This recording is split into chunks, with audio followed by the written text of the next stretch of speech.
So I just got the spindles on here. Got these guys on there, got the shocks, these are progressives. And got the frame on, I've got the hoses all hooked up here for the radiator. And the fan's in. So I got to fill the system with coolant before I get too carried away. But I've got the steering stem, I've got the tubes in here already, so I just have to build the stem and the tie rods, and I've got a bracket here, a riser I got to build. And then the anti-sway, and then she's done. Then it's ready for body panels. So, this is day 3 on this, and progress is good. I did have to build this from scratch. I had the frame and the A-arms done, but I didn't have the adapter frame done. And I didn't have the mount brackets here. So that's all done, the crash wires are on. And I got I think this guy's gonna be pretty happy with this bike. It's got the little wind deflector devices there too. So we'll keep plugging away at this guy.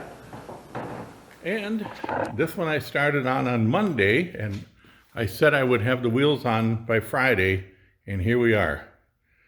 This one's completely done as far as the frame and all that. As you can see, I just finished doing an alignment.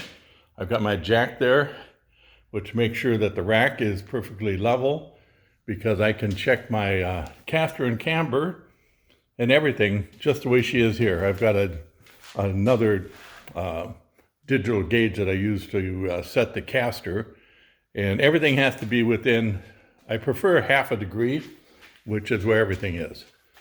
So she's sitting pretty. Yeah, towing and everything, I was way off on this one. Normally I kind of eyeball them and then I put the gauges on, and I'm usually within a 1/4 inch. I was about 3/4 of an inch off on this one. But I've got her all squared away, and I'm going to leave it just as is for now. Using a different progressive shock. I've really kind of switched to progressive all the way around. They're all set up for the rear of a Harley Davidson. These are 412s that I have on here now, and I like them. They got a 155-pound spring, so the bike seems to sit a little bit nicer. That one there's got the 155s on it. Some of the other ones most of the other ones I did are 135s. You can see here I got some fancy schmancy plumbing adapter there for the original hose.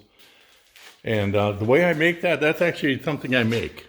All that is a coupling nut, and I machine the end flat, and then I use a 3/8 stainless steel bolt, which already has a nice shoulder. If it doesn't, then I machine that. But you put 3 washers in there, and she's tight.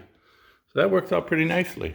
So that's my own little way of getting around having to switch all the hoses and go through that whole mess. So yeah, it's looking pretty good. Different kind of wheels on these. You can't really see them that well because the brackets are in the way. But these fit the bike real nice. They're kind of the platinum color. The background on them is kind of the platinum right here, which matches the bike pretty nicely. So I think that's going to look pretty good on these bikes.